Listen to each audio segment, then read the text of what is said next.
My dear student, हमने last video में Coulomb's law discuss किया, उसके न्यूमेरिकल को हम लोगों ने पढ़ लिया था। आज के वीडियो में हम देखेंगे कि the ratio of electric force gravitational force क्या है, प्रिंसिपल ऑफ सुपरपोजिशन क्या है, उस पर न्यूमेरिकल कैसे बनते हैं। माय डियर स्टूडेंट, इस चैप्टर में जो सबसे बेसिक है वो कूलॉम्स लॉ है। जैसे हम भक्ति गाना सुनते हैं, भगत के बस में है भगवान, भगत बिना एक कुछ भी नहीं है, भगत है इनकी जान। तो जो इलेक्ट्रोस्टैटिक्स है, कूलॉम लॉ के बस में है इलेक्ट्रोस्टैटिक्स। कूलॉम्स लॉ के बिना एक कुछ भी नहीं है। अगर इलेक्ट्रोस्टैटिक्स की भगवान की बात करें तो कौन सा है? कूलॉम्स लॉ है। तो आज हम डिस्कस कर रहे हैं द रेशियो ऑफ, ये काफी इंपॉर्टेंट है, पूछता भी है, क्वेश्चन भी आता है। The ratio of electric forces and gravitational forces between two charge body. अगर दो बॉडी चार्ज हैं तो उनके पास चार्ज भी होगा और मास भी होगा। सपोज करें कि you have the two charge particle, mass m1 है, m2 है, चार्ज q1 एंड q2 है। इनके बीच का सेपरेशन क्या है? r है। हमें क्या कैलकुलेट करना है? The ratio of electric force and gravitational force. Electric force Fe से डिनोट करो, ग्रेविटेशनल फोर्स Fg से डिनोट करो। इलेक्ट्रिक फोर्स का क्या फॉर्मूला है? 1/4πε0 Q1 Q2 by R square. और ये न्यूटन लॉ ऑफ ग्रेविटेशन है, जो आप पढ़ चुके हो, 11th का फिजिक्स है। Capital G product of masses upon R square. इसको लिख सकते हो कि Q1 Q2 upon R square upon G m1 m2 by R square. R square cancel होगा, K Q1 Q2 upon R square over G m1 m2। इस तरह से हम किसकी रेशियो निकाल सकते हैं? Electric force and gravitational force between the two charge particle. अब इस पर हम एटलीस्ट कम से कम दो इंपॉर्टेंट क्वेश्चन करेंगे, जो बोर्ड के लिए बहुत इंपॉर्टेंट होता है। जस्ट इसके बाद हम लोग डिस्कस करेंगे कूलॉम्स लाइन, वेक्टर फॉर्म क्या है उस पर प्रॉब्लम करेंगे, और वही जो है इलेक्ट्रिक फोर्स का कंसेप्ट कंप्लीट होगा। जस्ट उसके बाद हम लोग स्टार्ट करेंगे इलेक्ट्रिक फील्ड क्या होता है, डिस्कस करेंगे। चलिए हम अब आगे चलते हैं, इसे रब करते हैं। एग्जाम्पल 1 है, ये एग्जाम्पल 1 जो है एससी वर्मा क्वेश्चन नंबर 14 है। अगर किताब आप रखे होंगे देख सकते हैं। और यह पेज है 121। और ये बोर्ड के हिसाब से बहुत इंपॉर्टेंट क्वेश्चन है। Find the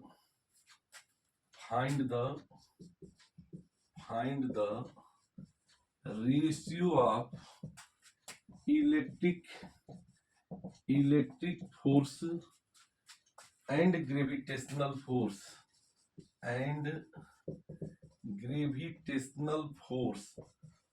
between two protons.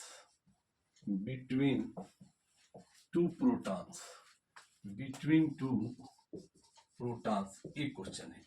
Question के जवाब को कैसे लिखें? सपोज करो ये क्वेश्चन अगर बोर्ड में आया है और ये 2 मार्क्स क्वेश्चन है, ये बोर्ड का क्या है? 2 मार्क क्वेश्चन है।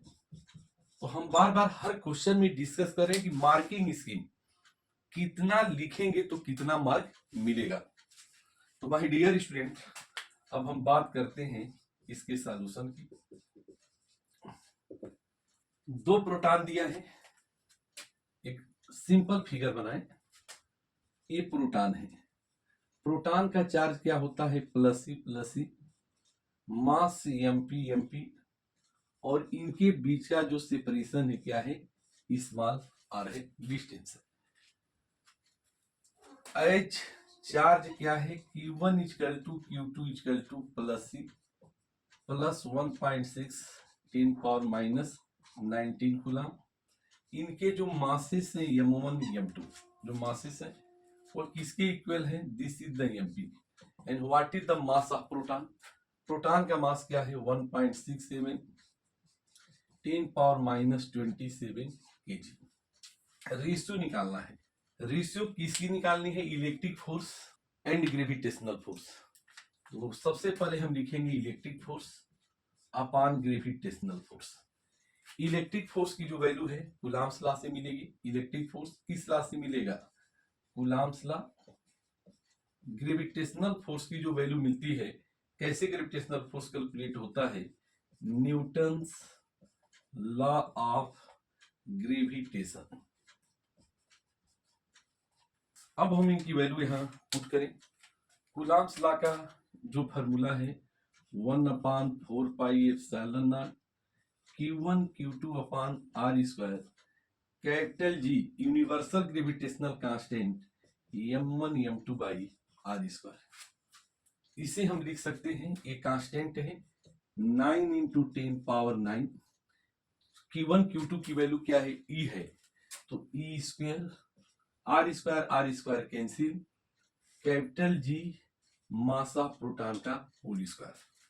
वैल्यू अब यहां पुट करो 9 into 10 power 9 1.6 10 power minus 19 whole square, capital G की value 6.67 10 power minus 11 1.67 10 power minus 27 whole square, और यह जो कैलकुलेशन आएगा 1.23 10 पावर 36, और यही इस क्वेश्चन का आंसर होगा। इस प्रकार हमने किसकी रेशियो पा गया, electric force and gravitational force for the two proton. अगर हम फिगर बना करके यहां तक लिखते हैं तो बिल्कुल एग्जामिनर 1 मार्क दे देगा। अगर एक कैलकुलेशन के साथ यहां लिखते हैं तो आपको कितने मार्क मिल जाएंगे, 1 मार्क। ओवरऑल अगर ऐसे हम सॉल्व करते हैं तो we can find the 2 mark. हम क्या पा गए, 2 मार्क पा गए। Example 2, this is also the VVIP, बहुत इंपॉर्टेंट है। यह जो क्वेश्चन है NCERT 1.3 NCERT क्वेश्चन नंबर 1.3। अगर आपके पास ओल्ड बुक है पेज 46, ये 46 नंबर पेज का क्वेश्चन है, और यह बोर्ड में अगर आएगा तो कितने मार्क में आता है, 3 मार्क्स में आता है। मतलब इस क्वेश्चन में कम से कम 3 पार्ट पूछे गए हैं। कितने पार्ट पूछे गए हैं, 3 पार्ट पूछे गए हैं। चेक द रेशियो, क्वेश्चन है check the ratio, check the ratio. Ratio क्या है, K square upon G, Me means mass of proton, MP electron, and MP means mass of proton.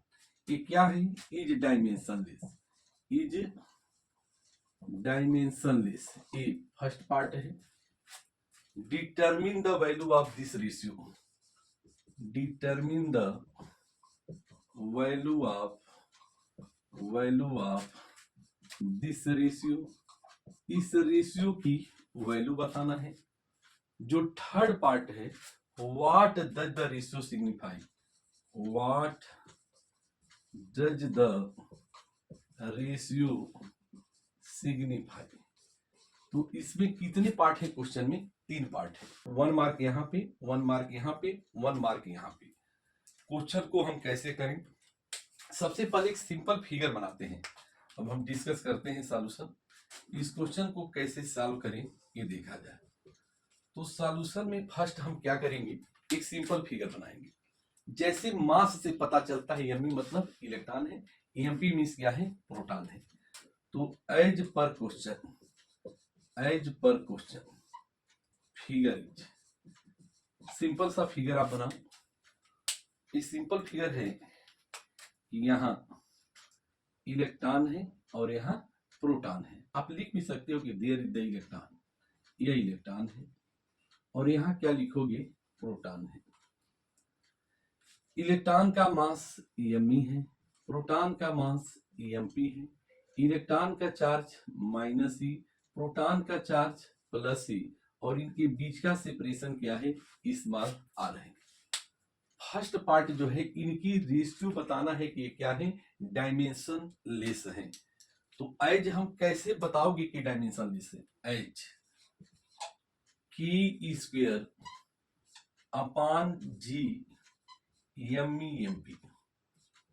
आप करो कि न्यूमिरेटर और डिनोमिनेटर को आर स्क्वायर से divide कर दो, K square upon R square upon G M E M P by R square. यहां से हम क्या देखेंगे, this is the ratio of electric force and gravitational force, और यह दो फोर्स की रेशियो है, कह सकते हो this is the ratio of electric and gravitational force, और दो फोर्स की रेशियो है, इसका मतलब क्या हो गया, ये डायमेंशन लेस हो गया, K square G M E M P, और ये किसके इक्वल होगा, F E upon F G. इसकी डायमेंशन क्या है, फोर्स की dimension M L T minus two, M L T minus two, और यहां हम देखेंगे क्या आएगा, M zero L zero T zero, मतलब यह रेशियो क्या है, दिस इज क्या है, डायमेंशन लेस, डायमेंशन लेस है। अगर हम इतना लिखते हैं एग्जामिनर हमें 1 मार्क दे देगा, क्योंकि फर्स्ट पार्ट था कि यह रेशियो क्या है, डायमेंशन लेस है। सेकेंड पार्ट क्या है, determine the value of this ratio, इस रेशियो की क्या वैल्यू है यह हमें बताना है। तो चलिए माय डियर स्टूडेंट, ये फर्स्ट पार्ट इसका कंप्लीट हुआ।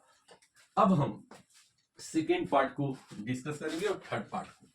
सेकेंड पार्ट जो है देखें, अब यह रेशियो किसके इक्वल होगी, ये सेकेंड पार्ट है क्वेश्चन का। Second part K square upon G M E M P. अब हम इनकी वैल्यू पूछें, के मीन्स व्हाट, ये कांस्टेंट है, 9 into 10 power 9, what is the value of e, 1.6 10 power minus 19 का whole square, capital G universal gravitational constant 6.67 10 power minus 11, what is the mass of electron, mass of electron क्या है, 9.1 10 power माइनस 31 kg, so this is the mass of electron, 9.1 10 power minus 31, mass of proton 1.67 10 power minus 27। एक calculation जो आएगा almost 2.4 10 power 39, ये answer है second part का। अगर हम इतना लिखते हैं तो एग्जामिनर हमें क्या दे दिया, अगेन 1 मार्क दे दिया। अब क्वेश्चन का जो थर्ड पार्ट है, थर्ड पार्ट कहता है कि यह रेशियो क्या सिग्निफाई करता है। तो हमने देखा था as K square upon G M E M P, और यह रेशियो क्या मिला था, F E upon F G. ये क्या सिग्निफाई करता है, सिग्निफाइड एट, क्या सिग्निफाई करता है, it is the ratio of, it is the ratio of electric force and gravitational force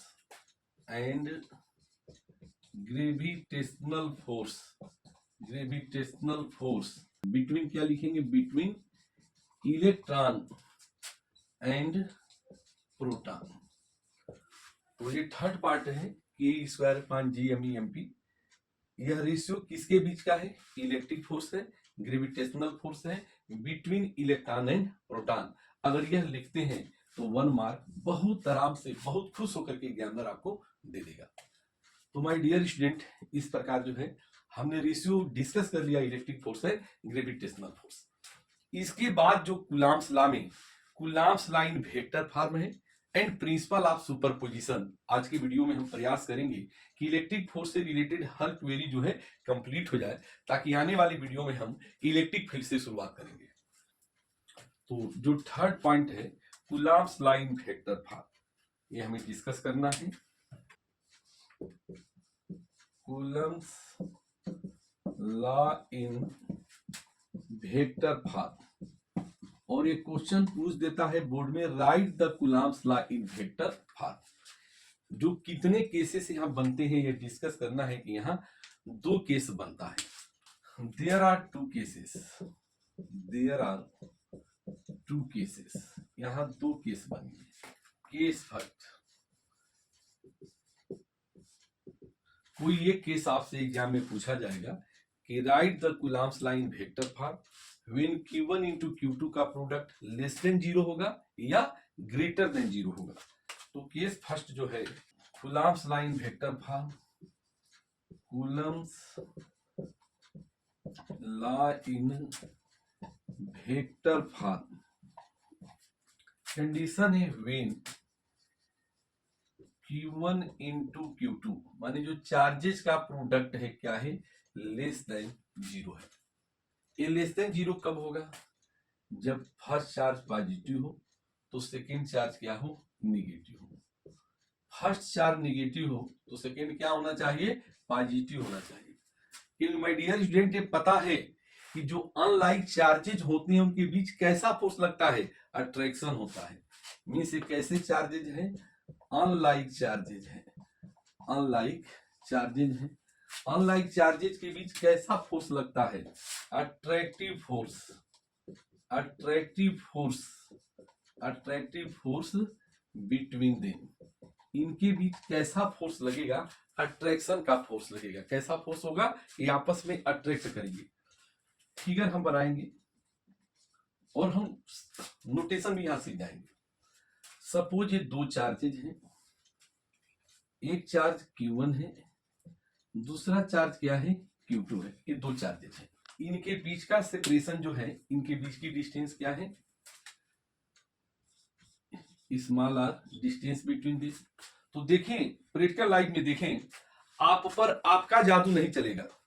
एक गाना था, स्ट्रांगली जादू तुम पे चल गया, आपका जादू किसी और पे चलेगा, किसी और का जादू आप पर चलेगा। वही अट्रैक्शन तुम्हें डिस्कस करना है। This is the very very simple. अब जो चार्ज Q1 है इस पर किसका जादू चलेगा, Q2 का। मतलब electric force on Q1 due to Q2। ये सिंबल लिखना हमें आना चाहिए। Q2 चार्ज पे किसका जादू चलेगा, अट्रैक्शन है। Electric force on Q2 due to Q1 F21। यह यूनिट वेक्टर है R12 cap and this is the R21 cap. तो सबसे पहले हम यहां नोटेशन लिखेंगे कि R12 है क्या, here R12 cap. R12 cap का मीनिंग क्या है, यूनिट वेक्टर है from Q1 to Q2। Unit vector, unit vector from Q1 to Q2। और यूनिट वेक्टर को कैसे लिखते हो, vector upon magnitude, R12 vector upon mod of R12 vector, R12 vector by R लिख सकते हो। सिमिलरली जो R21 है, R21 कैप, ये भी क्या है, यूनिट वेक्टर। ये कैसा यूनिट वेक्टर है, डायरेक्शन देखो, from Q2 to Q1 means R21 vector upon mod of R21, R21 vector upon R है। तो इस प्रकार हमने क्या किया कि यूनिट वेक्टर लिख लिया। अट्रैक्शन में क्या होगा, जो 1-2 है 1-2 डायरेक्शन में होगा, जो 2-1 है वो क्या होगा, 2-1 के डायरेक्शन में होगा। तो अब हम इसे रब करते हैं, यह नोटेशन हम याद रखेंगे। अब हम कैसे लिखें इस फोर्स को, from Coulomb's law, from Coulomb's law, Coulomb's law, electric force on Q1, the electric force on Q1 due to Q2 कैसे लिखा जाएगा, F12 वेक्टर किसके लांग है, ए लांग R12 कैप। यही याद रखना है, अगर अट्रैक्शन है तो 1-2 किसके लांग होगा, 1-2 के डायरेक्शन में होगा। किसी भी वेक्टर को कैसे लिखते हो, magnitude time unit vector R12 है। तो व्हाट इज द F12, ये लिखना हमें आना चाहिए। मैग्नीट्यूड क्या है, 1/4 pi epsilon nought Q1 Q2 by R square. Direction क्या है, R12 कैप। यूनिट वेक्टर को वेक्टर अपान मैग्नीट्यूड लिख सकते हो, तो 1/4 pi epsilon nought Q1 Q2 इसकी वैल्यू पुट करो, वेक्टर अपान मैग्नीट्यूड या RQ हो जाएगा R12 वेक्टर। तो माय डियर स्टूडेंट डायरेक्ट इसी स्टेप को लिखना होता है। अगर आपने लिख दिया बिना सोचे समझे एग्जामिनर कहेगा कि बहुत अच्छा, और नंबर भी आपको बहुत अच्छे नंबर मिल जाएंगे, और ये बहुत इंपॉर्टेंट है। सपोज करो यह इक्वेशन क्या है, 1 है। Similarly electric force on Q2 and electric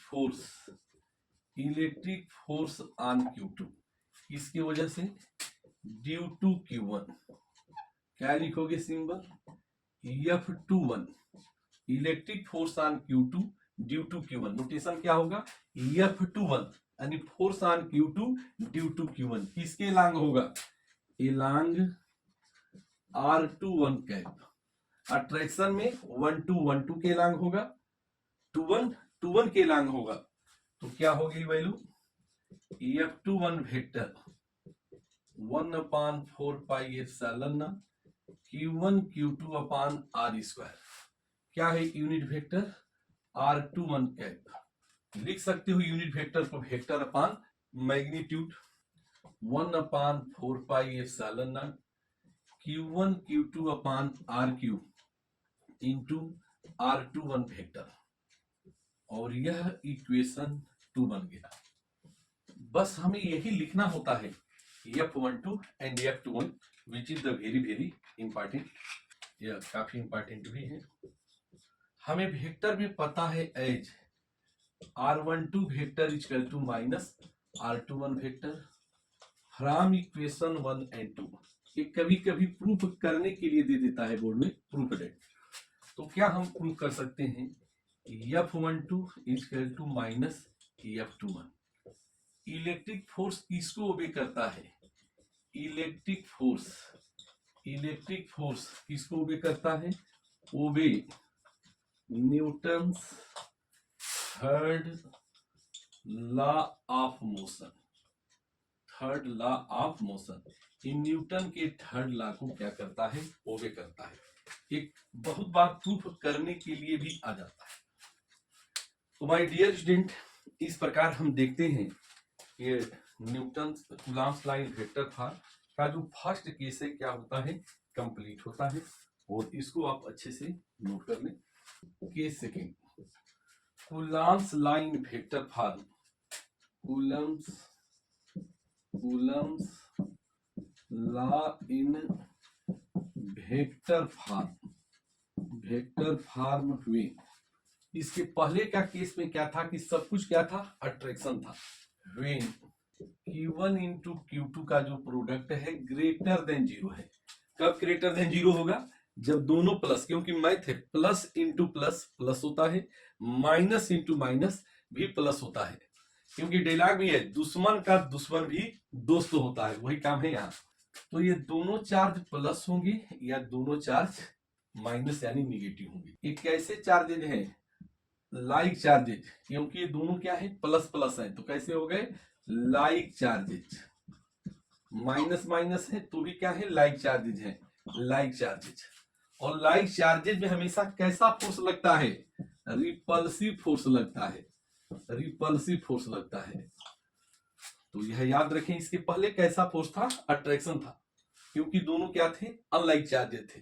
अब हम फिगर यहां बनाएंगे, फिगर सिंपली है वही केस है जो पढ़े हो।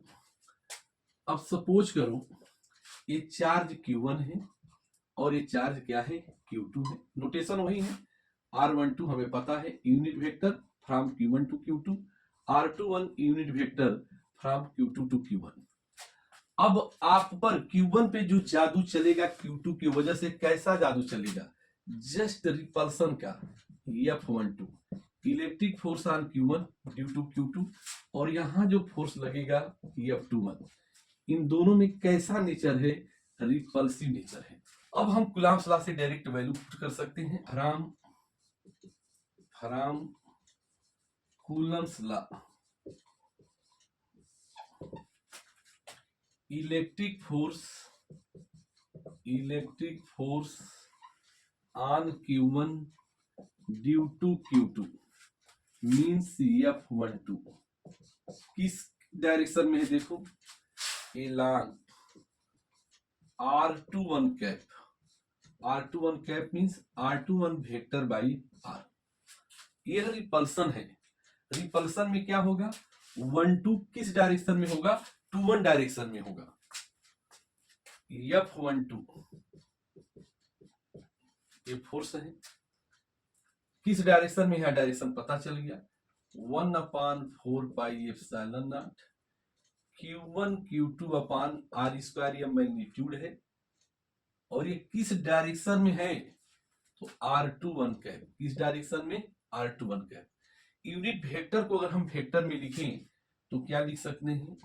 1/4 pi epsilon nought Q1 Q2 upon RQ, R21 vector होगा। तो इस प्रकार हमने क्या किया? ये फर्स्ट पार्ट हमने क्या किया? नोट किया। फर्स्ट फोर्स हमने कैलकुलेट कर लिया। यह इक्वेशन 1 है। Similarly and electric force on Q2 due to Q1, कैसे हम लिखेंगे इस फोर्स को? F21 किसके एलांग है? F21 किसके एलांग है? R12 cap. R12 cap means R21 vector by R। अब इस फोर्स को हम लिखेंगे यहाँ F21 किसके इक्वल होगा? 1/4 pi epsilon nought Q1 Q2 upon R square. किस डायरेक्शन में है? R21 कैप की डायरेक्शन में है। अगर हम यूनिट वेक्टर को चेंज करें 1/4 pi epsilon nought Q1 Q2 upon RQ, R21 क्या हो जाएगा? यह जो है F21 जो वेक्टर है, ये तो F12 21 डायरेक्शन में था, और F21 वेक्टर जो है किस डायरेक्शन में है? R12 हो गया। R12 vector by R। F21 किसके डायरेक्शन में है? R12। और यहां हम यूनिट वेक्टर को वेक्टर में चेंज करेंगे तो R12 वेक्टर। रिपल्सन के केस में क्या होगा? याद रखना है, 1-2 जो है 2-1 की डायरेक्शन में है। 2-1 किस डायरेक्शन में है? यहां से फिगर देखें, 2-1 किस डायरेक्शन में है? R12 डायरेक्शन में है। तो यह इक्वेशन जो है सेकंड हो गया। और सेम रिजल्ट प्रूफ यहां भी हो सकता है। अट्रैक्शन में क्या हमें याद रखना है? 1-2 जो है 1-2 डायरेक्शन में है, 2-1 जो है 2-1 डायरेक्शन में है, और रिपल्सन में जस्ट उल्टा, 1-2 जो है 2-1 डायरेक्शन में है, 2-1 जो है 1-2 डायरेक्शन में है। As R12 vector equal to minus R21 vector. तो हमें क्या प्रूफ हो जाएगा? From equation 1 and equation 2, equation 1 और 2 से क्या प्रूफ होगा? F12 vector equal to minus F21 vector. एक रिएक्शन का फोर्स है तो दूसरा रिएक्शन का फोर्स है, इसे आप नोट कर लें। अब हम इस पर क्वेश्चन देखेंगे कैसे आते हैं, उसको हम डिस्कस तो कर ही लिए। एक रिएक्शन का है तो दूसरा रिएक्शन का है। डायरेक्ट जो है थ्योरी के क्वेश्चन बनते हैं जो कि कंप्लीट होता है। अब इलेक्ट्रिक फोर्स का जो लास्ट पार्ट है, अगर एक कंप्लीट हम कर देते हैं तो इसके बाद हम इलेक्ट्रिक फील्ड पे आ जाएंगे। यही बड़ा टॉपिक होता है इलेक्ट्रिक फोर्स समझना ही इलेक्ट्रोस्टैटिक्स में। तो हम आगे फोर्थ पॉइंट जो है principle of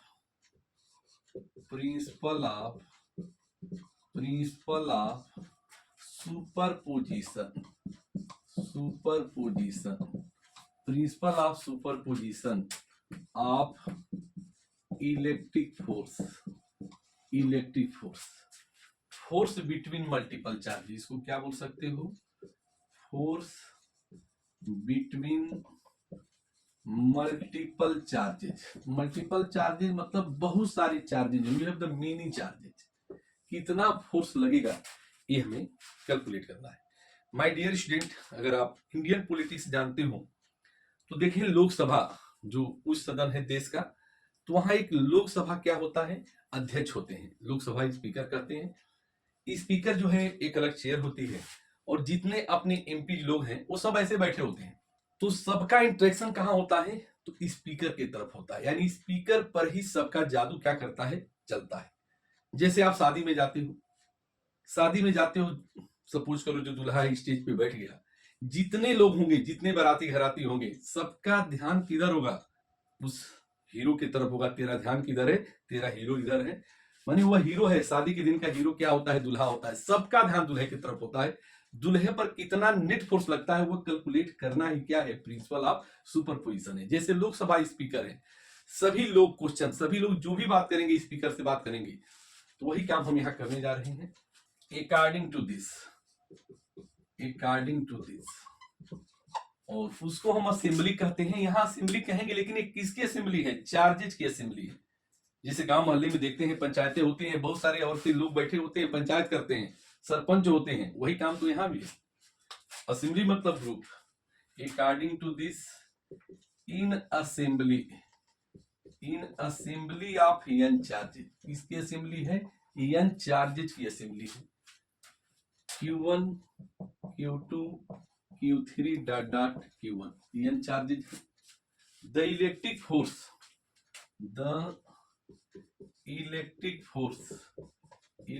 force on a, यहां जो गिवन चार्ज है, लिखो कौन गिवन चार्ज है, on a given charge Q1, माने यहाँ Q1 ही मेन चार्ज है जिस पर सबका इंटरेक्शन लगेगा। इज इक्वल टू कितना फोर्स लगेगा, is equal to vector sum, क्योंकि इलेक्ट्रिक फोर्स एक वेक्टर है इसलिए वेक्टर सम होता। अगर कोई स्केलर होती तो क्या होता, स्केलर सम होता। Vector sum of all the forces exerted on a given charge Q1, किसकी वजह से, ड्यू टू अदर चार्जेज कौन है, Q2 Q3 Q4 dot dot dot. Condition क्या है, प्रोवाइडेड। देखे होंगे, बहुत ध्यान से समझना। जैसे कई सारे लोग मिलकर आपस में बात करते हैं, तो कहते देखें जब हम दो लोग बात करें तो तीसरे को कोई इंटरफियर नहीं करना चाहिए। जैसे लोकसभा स्पीकर के सामने आप बात दे रहे हो, सपोज करो आप एमपी बन गए, इंडिया के उस सदन में चले गए, तो अगर आप अपने क्वेश्चन को रखते हैं तो बीच में कोई भी अदर एमपी आपके इंटरफियर ना करे। वही काम तो यहां भी है। In assembly of N charges the electric force on given charge Q1 किसके इक्वल होगा, वेक्टर सम होगा all the forces exerted on given charge due to other charges. Condition क्या है, क्या प्रोवाइड है, the force between any two charges. जब दो लोग बात करें, ये कंडीशन है, प्रोवाइडेड, क्या प्रोवाइडेड है, provided that the force between any two charges,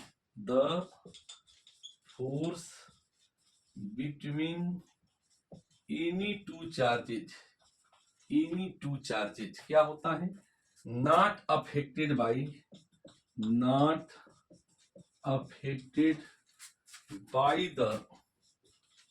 the presence of other charges।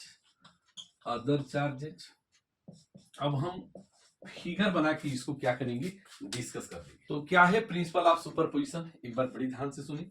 In assembly of N charges the electric force on given charge Q1 किसके इक्वल होगा, vector sum of all the forces exerted on given charge Q1 पे जो force लगेगा, आपका जादू आपके वजह से नहीं चलेगा, आपके ऊपर जो जादू चलेगा किसी और का चलेगा। Due to other charges, provided that जो दो चार्जेज के बीच फोर्स लगता है वह थर्ड चार्ज पे क्या करेगा, डिपेंड नहीं करेगा। इस प्रकार हमने ये सिंपली भाषा में, हमने सिंपल लैंग्वेज में ये स्टेटमेंट हो गया। फिगर बना करके इस फार्मूले को लिख देंगे तो डायरेक्ट क्वेश्चन बनता है बोर्ड में, 2 मार्क या 3 मार्क जितने में भी आए, आपको सिंपल इस तरह से लिखना होता है। अब हम इसे रब करते हैं। अब एन चार्जेज की आप असेंबली बना लो, असेंबली ऑफ एन चार्जेज। ये चार्ज Q1 है, ये Q2 है, एक Q1 हम सपोज कर लें, एक Q2 है, एक Q3 है, बहुत सारे चार्ज, बहुत लिखना हम चाहे लिख सकते हैं। सपोज करो लास्ट चार्ज Q1 है, Qn है। ये Q1 और Q2 अगर पॉजिटिव है तो इस पर Q1 पे जो फोर्स लगेगा Q2 की वजह से कैसा फोर्स लगेगा? Repulsive force F12। सपोज करें कि ये यूनिट वेक्टर हम क्या लिख सकते हैं? R12 कैप, और इनके बीच की जो डिस्टेंस है R12। R12 means distance between Q1 and Q2। Similarly एक Q3 है। यूनिट वेक्टर को कैसे लिखेंगे? R13 कैप, और इनके बीच की डिस्टेंस R13, और ये कैसा फोर्स लगेगा? रिपल्सिव का। सिमिलरली यहाँ F1n, और ये डिस्टेंस है F1n, और ये फोर्स रिपल्सन का। यह फोर्स क्या था? F13 था, यह F1n था। फिगर हो गया प्रिंसिपल ऑफ सुपरपोजिशन का फिगर बन गया। Q1 पे जो फोर्स लगता है, जितने भी चार्जेज हैं उसका हम क्या लेंगे? वेक्टर सम लेंगे, और इसी को क्या कहते हैं? प्रिंसिपल ऑफ सुपरपोजिशन कहेंगे। हियर एक नोटेशन है यहाँ R12 कैप। R12 कैप जो फिगर में unit vector from Q2 to Q1 क्या है? Is unit vector from Q2 to Q1। आगे नोटेशन नहीं लिखना, and so on. And so on का मतलब F13 क्या है? Unit vector from Q3 to Q1। ये नोटेशन है। अब प्रिंसिपल को अप्लाई किया जाए। From principle of superposition, from principle of superposition, superposition के प्रिंसिपल से हम क्या रिजल्ट यहाँ पाएंगे? देखिए, net force on given charge Q1 क्या निकालना है? The net force on given charge Q1। Charge Q1 पे कितना नेट फोर्स लगता है? नोटेशन F1 हम लिखते हैं। तो 1 पे कौन कौन फोर्स लगेगा? 1 पे Q1 पे फोर्स लगेगा Q2 की वजह से, क्योंकि आप पर आपका जादू नहीं चलेगा। आप पर जब भी चलेगा किसी और का जादू चलेगा। तो 1 पे 2 का जादू चलेगा, 1 पे 3 का जादू चलेगा, 1 पे 4 का जादू चलेगा, अदर चार्ज का ही जादू चलेगा। तो कैसे लिखेंगे? F12 प्लस 1 पे 3 का जादू चला, F13। लास्ट जादू सपोज करूं लास्ट चार्ज है, उसका भी जादू चल जाता है। अब हम कुलाम्स लाके इनकी वैल्यू पुट करते जाएंगे। F1 किसके इक्वल होगा? Net force on charge Q1। F12 तो मैग्नीट्यूड क्या होगा? 1/4 pi epsilon nought Q1 Q2 upon distance R12 का square, R12 cap. A magnitude, a direction means unit vector, plus F13 1/4 pi epsilon nought Q1 Q3 upon R13 का whole square, R13 unit vector, plus last force जो है 1/4 pi epsilon nought Q1 Qn R1n whole square, R1n cap. हम चाहे तो constant को common ले सकते हैं। F1 equal to 1/4 pi epsilon nought common है, Q1 Q2 upon R12 square, Q1 Q3 upon R13 square, Q1 Qn upon R1n square, और इनकी यूनिट वेक्टर लिखते जाएंगे। यूनिट वेक्टर क्या है? R12 कैप, इसका यूनिट वेक्टर क्या है? R13 कैप, इनका यूनिट वेक्टर जो है R1n कैप। सिंपली क्या कॉमन लिया गया है? हमने कांस्टेंट को क्या ले लिया? कॉमन ले लिया। 1/4 पाई एप्सिलॉन नॉट को कॉमन लेके हम चाहे तो ऐसे भी लिख सकते हैं। इस प्रकार प्रिंसिपल ऑफ सुपरपोजिशन यही कंप्लीट होता है। अब हम इस पर न्यूमेरिकल देख लेंगे कैसे न्यूमेरिकल बनते हैं। तो इस प्रकार इलेक्ट्रिक फोर्स से रिलेटेड हर क्वेरी पूरी होती है।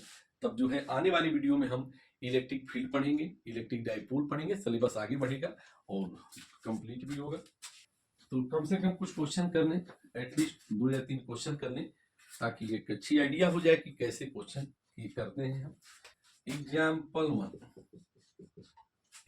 वन जो है यह एस सी वर्मा का ही क्वेश्चन हम ले लेते हैं। S C Verma question number 16 है, पेज 121 का। 3 इक्वल चार्जेज है, 3 इक्वल चार्जेज दिए गए हैं। 3 equal charges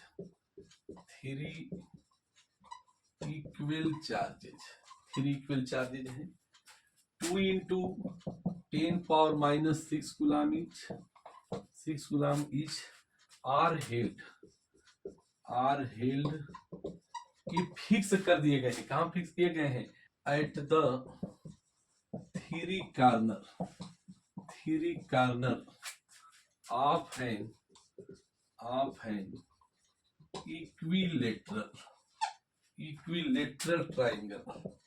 equilateral triangle of side 5 centimetre.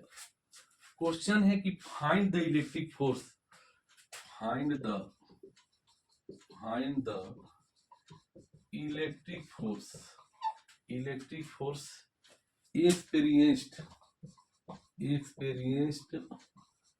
by one of the charges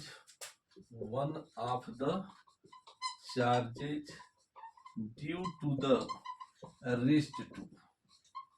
एक क्वेश्चन है कि एक चार्ज पे फोर्स कितना लगेगा due to other charges. This is the question. अब हम इसका सॉल्यूशन कैसे करेंगे देखें। यहां तीनों चार्ज क्या है आसान कैलकुलेशन करने के लिए given Q1 = Q2 = Q3। Suppose करो कि इसे हम Q कह देते हैं, दिस इज द Q, और इसकी वैल्यू क्या दी है 2 × 10⁻⁻ क्या है 6 कूलम है। इक्विलेटरल ट्रायंगल की साइड जो है साइड है 5 सेंटीमीटर, और फिजिक्स में जो भी कैलकुलेशन है सबको किस में कन्वर्ट करते हैं एसआई में। तो क्या ये आ जाएगा 5 × 10⁻² मीटर हो गया। अब हम फिगर बनाएंगे कितने चार्जेज हैं। सपोज करो कि आपके पास 3 चार्जेज हैं और एक इक्विलेटरल ट्रायंगल बना लो। इक्विलेटरल ट्रायंगल बन गया। यह ए है, एक चार्ज बी पे है, एक चार्ज सी पे है। हमें नेट फोर्स किस पर निकालना है, ए पर निकालना है ड्यू टू बी एंड सी। और ये हर जगह चार्ज क्या है क्यू है, ये चार्ज भी क्यू है, यहाँ चार्ज भी क्यू है। इक्विलेटरल है तो एंगल क्या होगा 60 होगा, एंगल 60 होगा, एंगल 60 होगा। साइड सबकी क्या है, सबके बीच की डिस्टेंस क्या है ए है। हमें नेट फोर्स कितना किस पर ले आना है ए पर। ए पर किसका किसका जादू चलेगा। सबसे पहला जो फोर्स लगेगा ए पे फोर्स लगेगा बी की वजह से। कैसा फोर्स लगेगा रिपल्सिव फोर्स लगेगा एफ ए बी। सिमिलरली उसी प्रकार ए पे जो दूसरा फोर्स लगेगा क्या लगेगा एफ ए सी।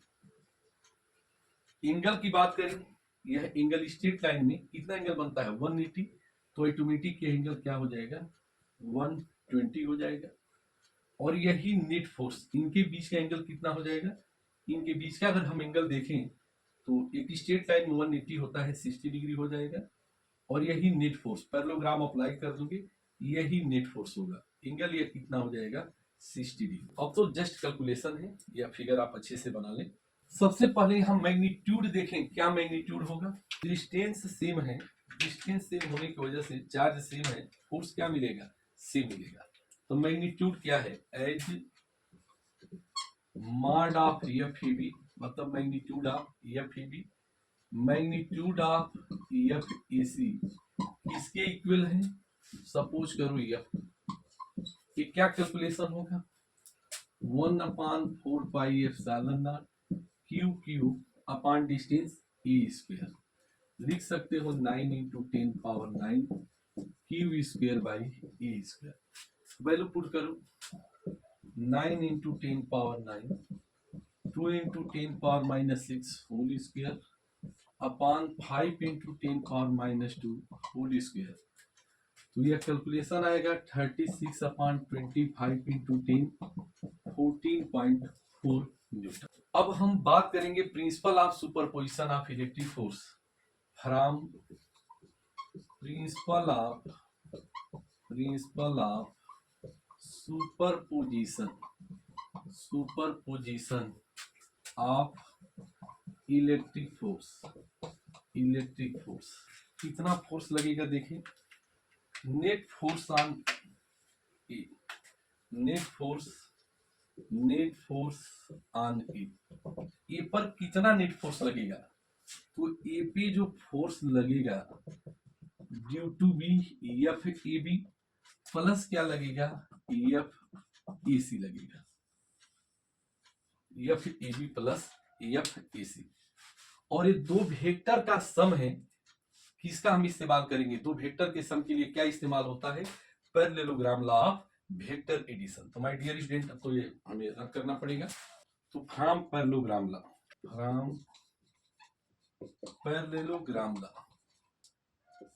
क्या मैग्नीट्यूड होगा,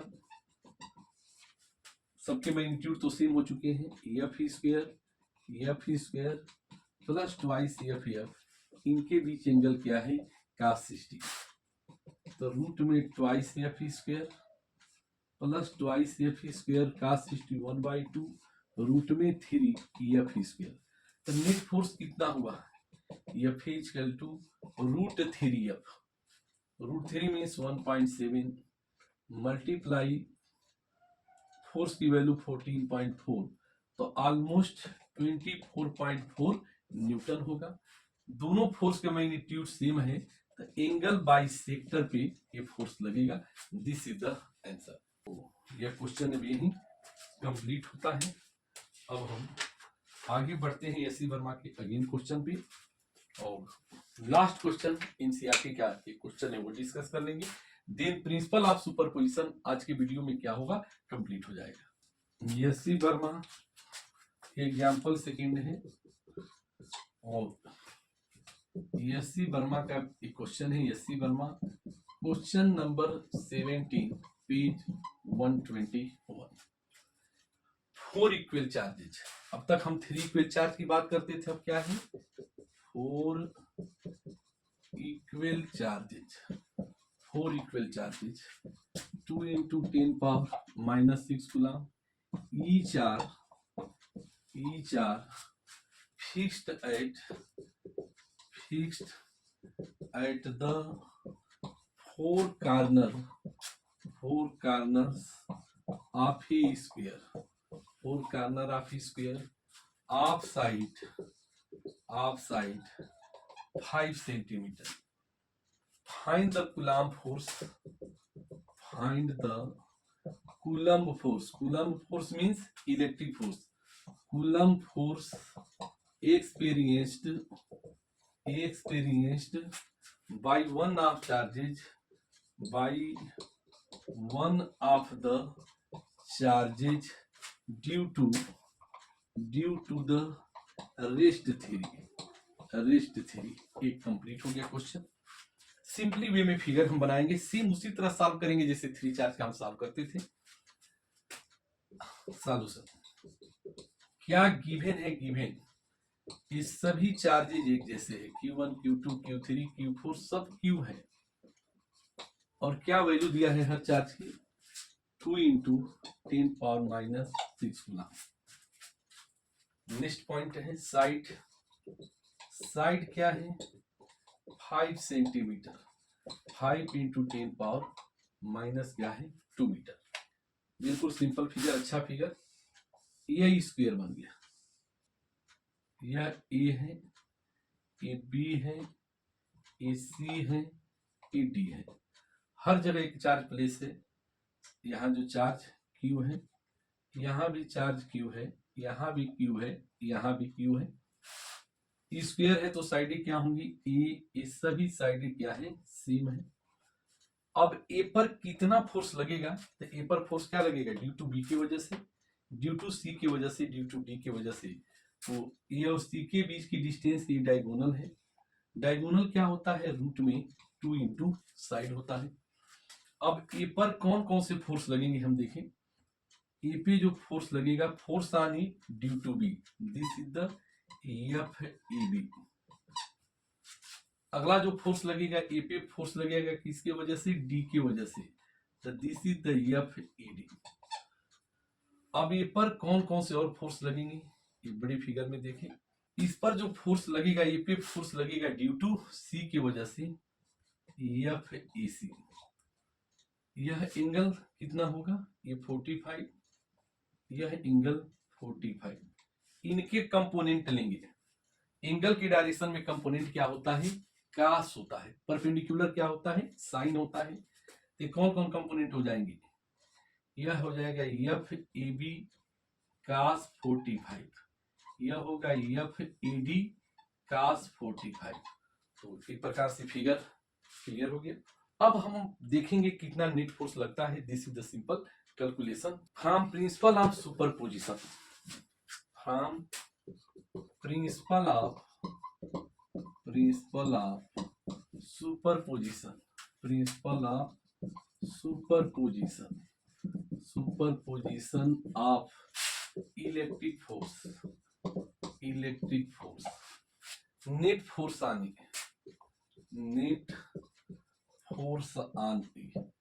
ए पर कौन कौन से फोर्स लगेगा, एफ ए पे फोर्स लगेगा बी की वजह से, ए पे फोर्स लगा ड्यू टू बी, ए पे फोर्स लगा डी की वजह से, और ए पर फोर्स लगा सी की वजह से। अब सबको हम डायगोनल के नाम लेते हैं। एंगल की डायरेक्शन में कंपोनेंट क्या है, कास है। तो F A B cos 45, F A D cos 45 plus F A C. अब हम वैल्यू कैलकुलेट करते जाएंगे। अब मैं इसको रब करता हूं, 1/4 pi epsilon naught Q into Q, distance क्या है a square cos 45, 1/4 pi epsilon naught, charges same है, डिस्टेंस क्या है a square cos 45 plus 1/4 pi epsilon naught Q into Q root 2a का होल स्क्वायर। कास 45 की value अगर हम put कर दें तो 1/4 पाई एप्सिलॉन नॉट, क्या कांस्टेंट डायरेक्ट कर लो, क्यू स्क्वायर अपॉन ए स्क्वायर रूट में 2 प्लस 1/2। एक कैलकुलेशन कर लेना, कास 45 1/√2 है। अगर इसको कैलकुलेट करो तो क्या आएगा, 9 इंटू 10 पावर 9, 2 इंटू 10 पावर -6 का whole square upon 5 into 10 power -2 का होल स्क्वायर रूट 2 मतलब 1.4 प्लस 0.5। और यह कैलकुलेशन करीब करीब 27.5 न्यूटन कितने डिग्री पे होगा, 45 degree. And this is the answer of this question. तो माय डियर स्टूडेंट, अब सुपरपोजिशन के लास्ट क्वेश्चन पे आते हैं, लास्ट एग्जांपल पे आते हैं। उसके बाद आज की वीडियो कंप्लीट होगी। आने वाली वीडियो में हम इलेक्ट्रिक फील्ड से पढ़ेंगे।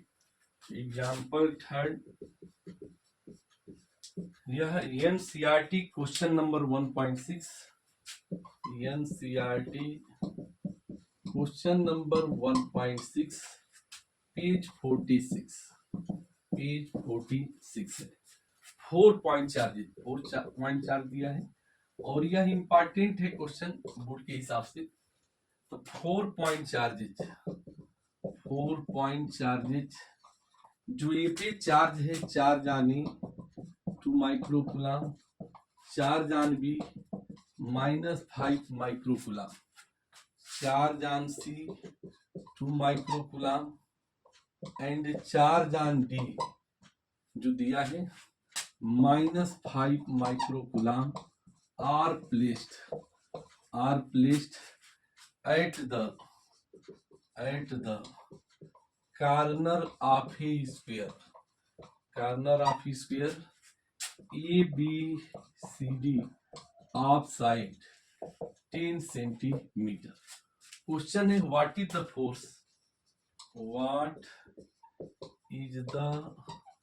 force on a charge of 1 microcoulomb placed at the center of the square, ये क्वेश्चन है।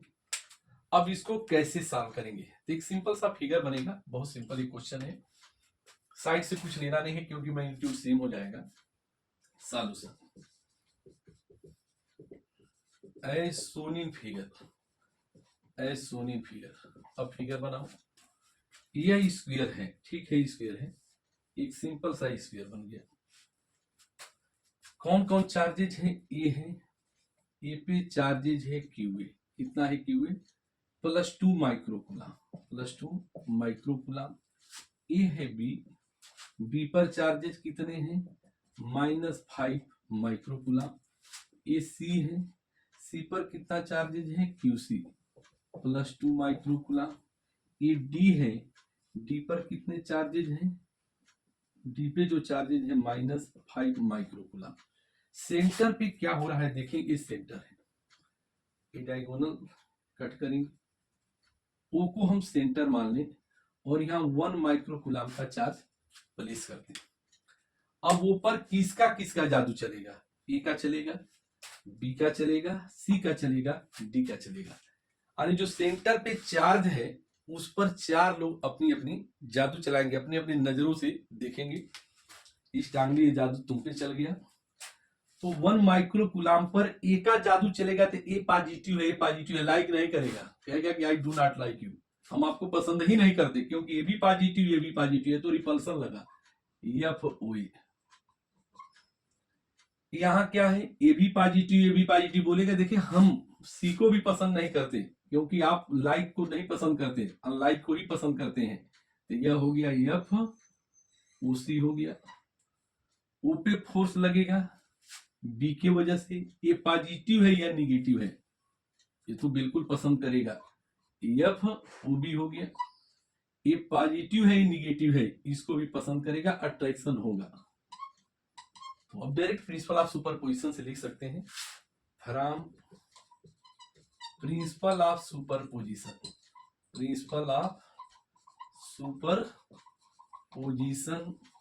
Net force on 1 microcoulomb at two, कितना नेट फोर्स लगेगा, ओ पे फोर्स लगेगा ए की वजह से, ओ पे फोर्स लगेगा बी की वजह से, ओ पे फोर्स लगेगा सी की वजह से, ओ पे फोर्स लगेगा डी की वजह से। अब यहां क्या होगा, ओ ए और ओ सी इक्वल और क्या है, अपोजिट है, F O A plus F O C, F O B plus F O D, ये दोनों क्या है, इक्वल और अपोजिट है, इक्वल भी है एंड अपोजिट भी है, और ये भी क्या है, इक्वल एंड अपोजिट, इक्वल भी है अपोजिट भी है, मींस क्या हो गया, 0 + 0, नेट फोर्स क्या आएगा, 0 आएगा, और यही आंसर है इस क्वेश्चन का। तो माय डियर स्टूडेंट, इसे आप नोट कर लें, और आज के वीडियो में अब तक हमने प्रिंसिपल ऑफ सुपरपोजिशन तक कंप्लीट कर लिया, इस पर क्वेश्चन कर लिया। अब आने वाले वीडियो में हम इलेक्ट्रिक फील्ड से शुरुआत करेंगे, और कैसे क्वेश्चन बनेंगे बोर्ड में, कैसे आएंगे एग्जाम में, कैसे लिखेंगे आप, ये सब बड़ी अच्छे तरीके से सिखाया जाएगा। आज की वीडियो यहीं समाप्त होती है। Okay student, thank you, bye.